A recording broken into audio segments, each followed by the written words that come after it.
I suppose I should start with the numbers. People like numbers. They make things feel manageable. I am 87 years old. I was married to my wife, Eleanor, for 59 of those years. And for 55 of them, I was in love with another woman 55 years. That is not a fling. That is not a mistake. A mistake is something you do once. When you've had too much sherry at a faculty Christmas party, 55 years is a life. It is a parallel life. My name is Paul Bennett. I was a professor of European history at Cambridge. Well, just outside the square, for nearly 40 years, I specialized in the Enlightenment. Reason, logic, order, and everyone looks at me now. The grieving widower, the poor old man in his blue polo shirt, sitting in his study with his books. And they see a saint, my children, they look at me with this. Pity think I am lost without their mother. They think my silence is grief, but it isn't grief. It's exhaustion. It is the exhaustion of an actor who has finally walked off the stage after a show that lasted half a century. I am not confessing this to ask for forgiveness. I don't believe in it. I don't think I want it.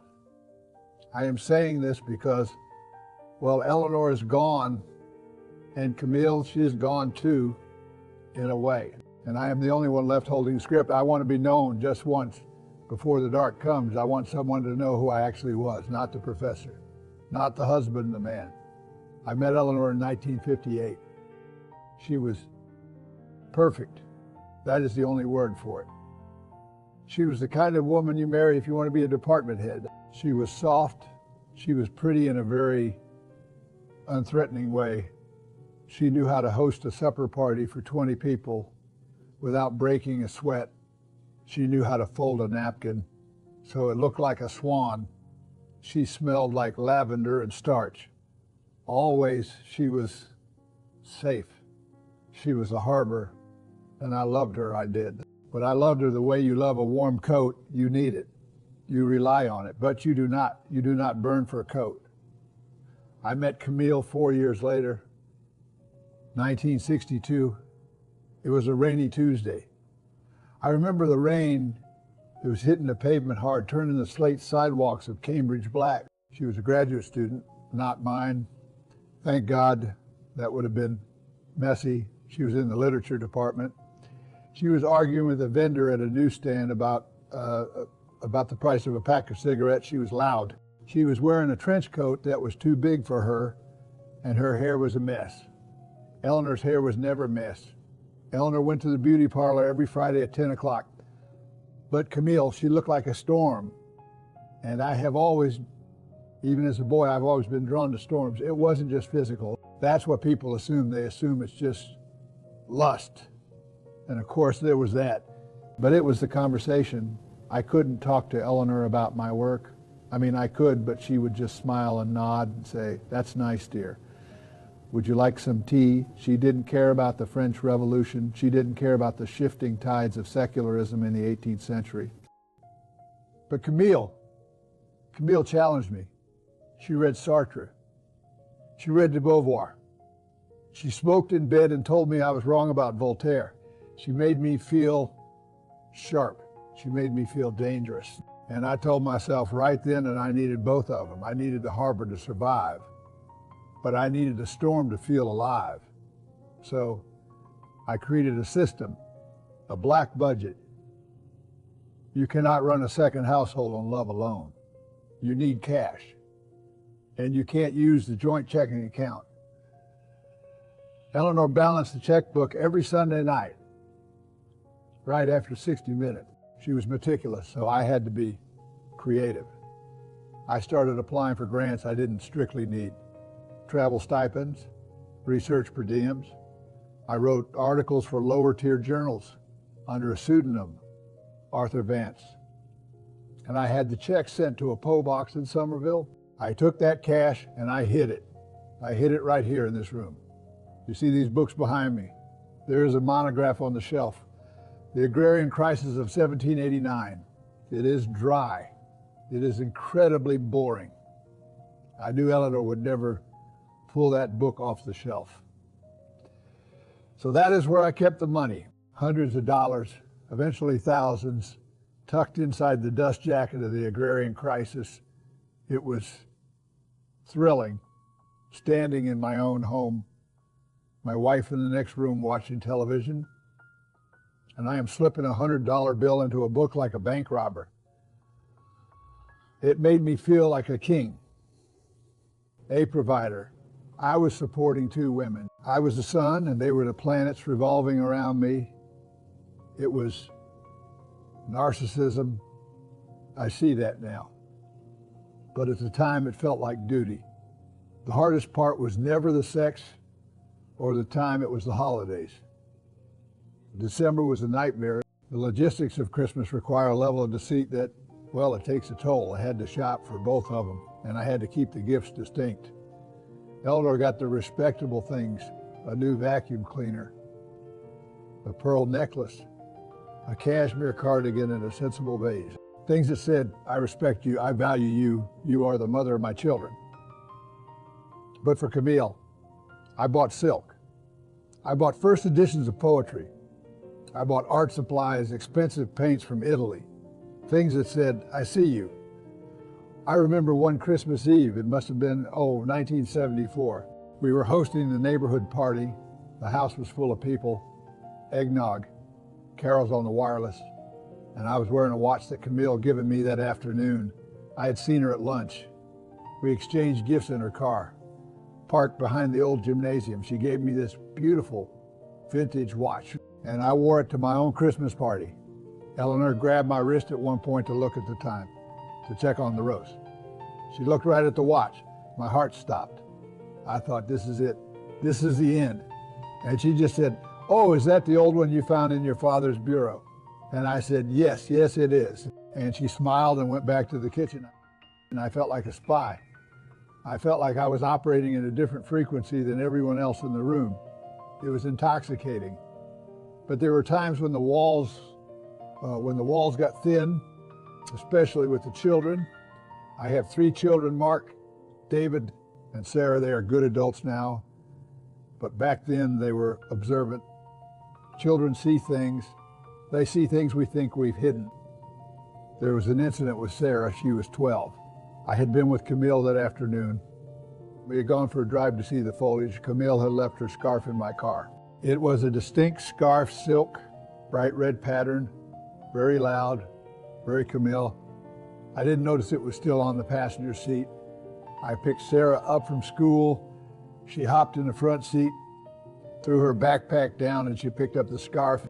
She said, oh, Daddy, this is beautiful. Is this for Mommy? I froze. My hands were gripping the steering wheel so hard my knuckles were white. I had 2 seconds. 2 seconds to decide the rest of my life. If I said no, she would ask whose it was. If I said yes, I had to follow through. I looked at my 12-year-old daughter and I lied. I said, yes, sweetheart. It's a surprise for Mommy. I forgot to wrap it. Don't tell her. And Sarah smiled. She said, I won't tell. We drove home, and I watched with a sick feeling in my stomach as my daughter walked into the house, hid the scarf behind her back, and then presented it to Eleanor. She said, look what Daddy got you. Eleanor took the scarf. She looked at it. It wasn't her style at all. It was too bold, too red. But she looked at me, and she smiled that soft, patient smile. She said, oh, Paul, it's lovely, thank you. And she wore it. She wore my mistress's scarf to church that Sunday. I sat in the pew behind her, staring at that red silk against her neck. And I wanted to vomit. I felt dirty. That was the only time I felt truly evil. But, and this is the hard truth about human nature, the feeling of evil didn't stop me. It just made me more precise. It made me realize that I was walking on a wire. And if I looked down at Sarah's face, at Eleanor's neck wearing that scarf, I would fall. So I stopped looking down. I learned to look straight ahead. And the years, they just kept moving. That is the thing you don't expect. You expect a climax. You expect a moment where the police kick down the door, or the wife finds a hotel receipt, or God strikes you down with a bolt of lightning. But real life isn't a play. Real life is just Tuesday, and then Wednesday, and then Thursday. We moved into the 80s. The world got louder, the clothes got uglier, and my system, my beautiful analog system of payphones and cash, it started to get threatened. Technology, that was the enemy. In 1986, Eleanor bought an answering machine, a clumsy gray box with a cassette tape. She put it on the table in the hallway. She was so proud of it, she said, "Now we'll never miss a call from the children." Paul, I hated that machine. It was a spy in my own house. Before the machine, if Camille called and no one answered, the phone just rang. It left no trace. But now, if Camille called and hung up, the little light would blink, blink, blink, blink. A red eye staring at me in the dark. One blink meant someone called. Two blinks meant someone called twice. I became obsessed with that light. I would come home from the university, my heart pounding, and the first thing I did before I even took off my coat was look at the machine. If it was blinking, I would rewind the tape immediately. I had to get to it before Eleanor did. There was one afternoon, a Saturday. I was out in the garden raking leaves. Eleanor was in the kitchen. I heard the phone ring. I froze. I leaned on my rake, listening through the open window. The machine picked up, and I heard Camille's voice. She never left messages. That was the rule. Rule number one. But she had been drinking. I knew it instantly. I could hear the slur in her vowels. She said, "Paul, are you there? I'm lonely, Paul. Pick up." I dropped the rake. I ran into the house in my muddy boots. Tracking dirt all over Eleanor's clean linoleum, I burst into the hallway. Eleanor was standing there, holding a dish towel, her hand reaching for the machine. She looked at me. She looked at the mud on the floor. She said, "Paul, who is that?" I lunged for the machine. I hit the stop button so hard I almost cracked the plastic. I was panting. Sweating, I looked at my wife, this woman I had sworn to cherish. And I lied with a speed that frightened me. I said, "It's a student, a grad student. She's unstable. She's been harassing the department. I didn't want you to hear it. It's ugly stuff." Eleanor. Eleanor looked at the machine. She looked at me. She saw the panic in my eyes, but she interpreted it as protection. She thought I was protecting her from a crazy student. She put her hand on my arm. She said, "Oh, Paul, you work too hard. You take on too much." She erased the tape. She erased the evidence for me. I stood there in the hallway, mud on my shoes, shaking. And I realized that I wasn't just a liar. I was a parasite. I was feeding off her trust. But even that didn't stop me. We survived the 80s. We survived the answering machine. We survived the caller ID. And then came the greatest irony of my life, the lost weekend, 1992. I told Eleanor I had a conference in Chicago. The American Historical Association. I had the program printed out. I had the flight itinerary. Everything was forged. I didn't go to Chicago. I took Camille to Maine. We rented a cabin way up north, past Bar Harbor. It was October. The air was crisp, smelling of salt and pine. And for 3 days, just 3 days in 30 years, we played house. We didn't have to hide. We went to the grocery store together. I pushed a cart. She put apples in. We debated between the sharp cheddar and the mild. We bought lobster. We cooked dinner together in the kitchen. It wasn't a secret. We sat on the porch and watched the sun go down. And I held her hand, and I didn't have to check my watch. It was paradise, and it was torture, because for 3 days I saw what my life could have been. If I had been brave, if I had just left, I could have had that freedom every day. I realized watching Camille butter a piece of toast that I preferred her. I don't just mean I loved her. I mean, I preferred her silent. I preferred the way she chewed. But then Sunday came. We had to pack up. We had to clean the cabin. We had to scrub away the evidence of our happiness.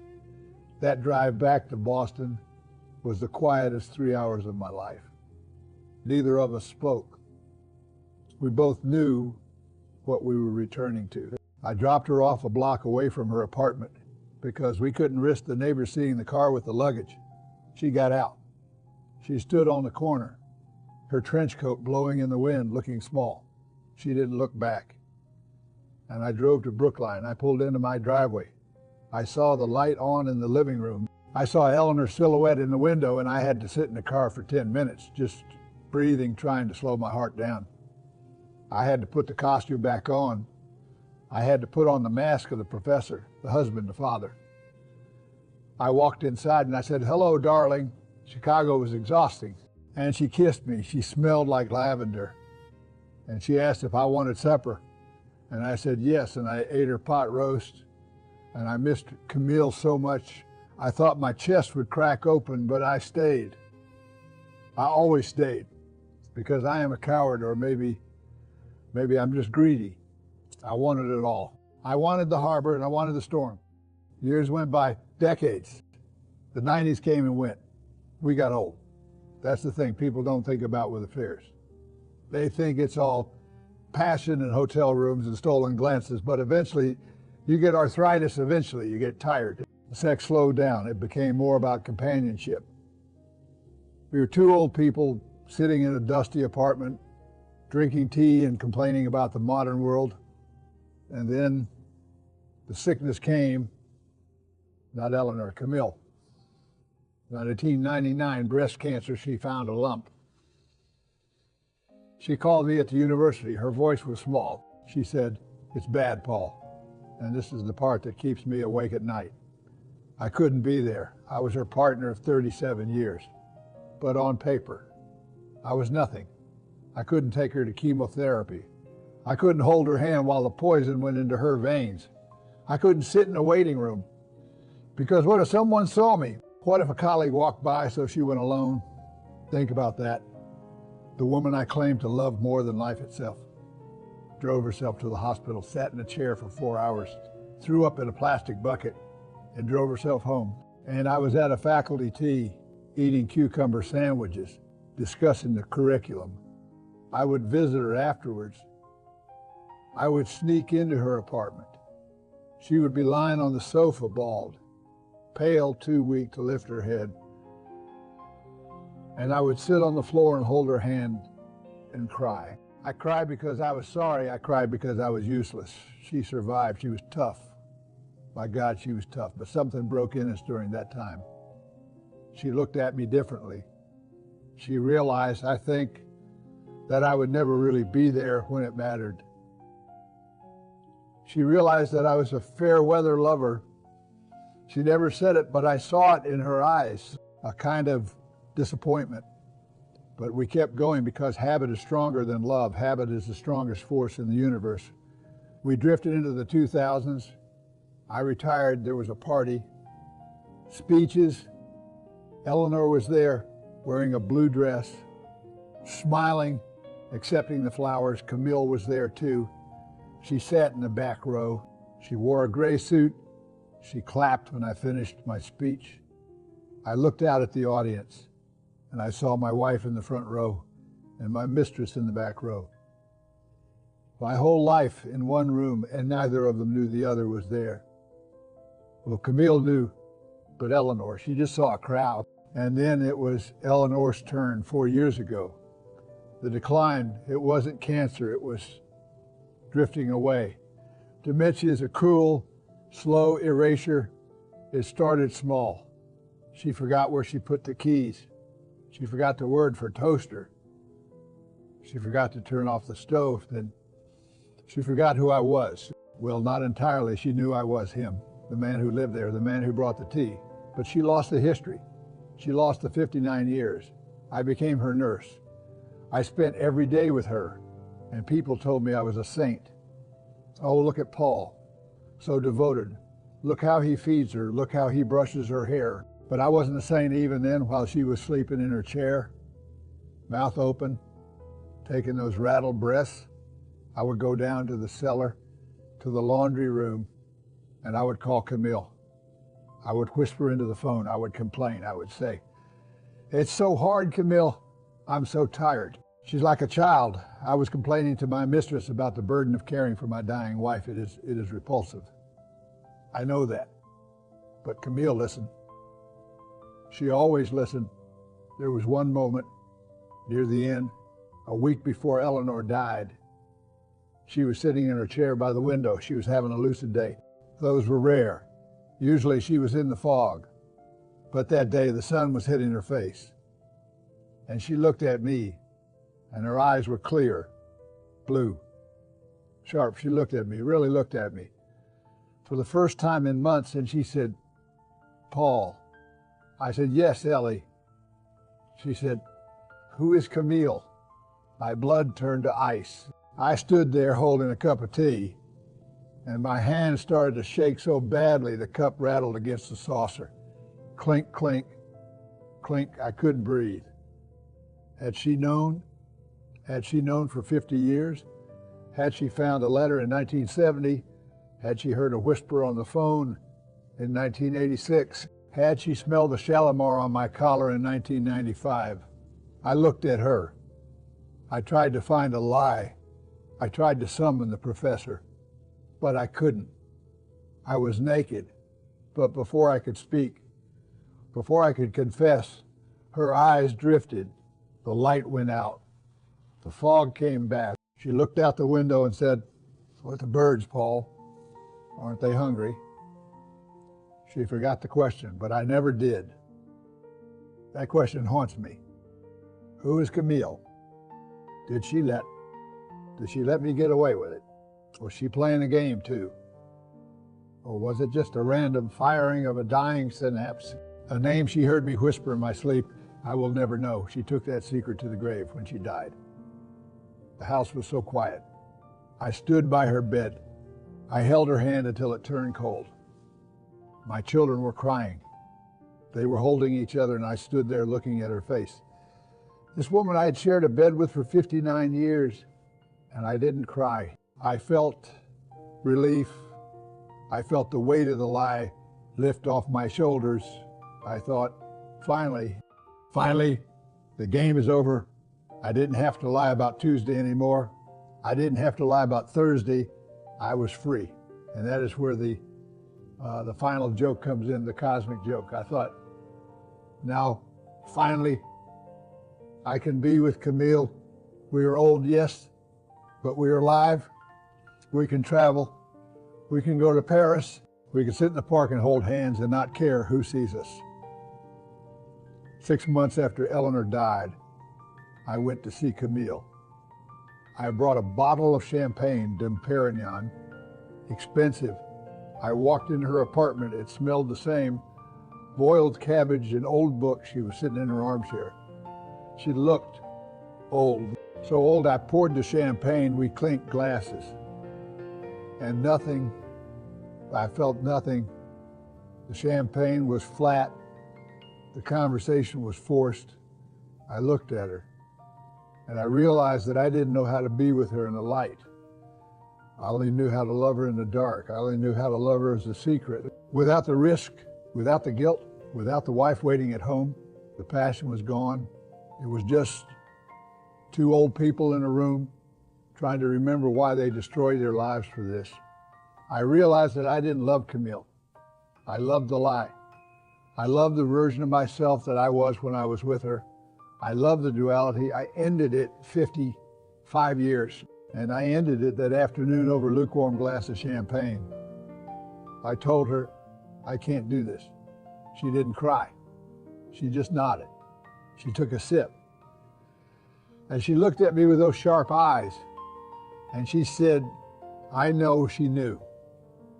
She always knew me better than I knew myself. She knew we were creatures of the shadow. We couldn't survive in the sun. So here I am, alone. Camille is in a nursing home now, I think, or maybe she's passed. I don't know. I don't check. I can't. And my children, they come over on Sundays. They bring me groceries. They talk about the weather. They tell their friends, my father is such a strong man, he misses mom so much, he never remarried. They cherish that lie. It brings them comfort. And I let them have it. It is my final a gift to them. But sometimes late at night, when the house is settling and the floorboards creak, I sit here with my scotch and I wonder if I was ever really here at all. I was a ghost in my own life. I watched it happen, but I didn't participate. I curated it, I managed it. But did I live it? I don't know, I really don't know. I have my books, I have my reputation, I have my silence, and I suppose that will have to be enough. Be careful what you pretend to be, because eventually you forget who you are. You forget which face is the mask and which one is the skin.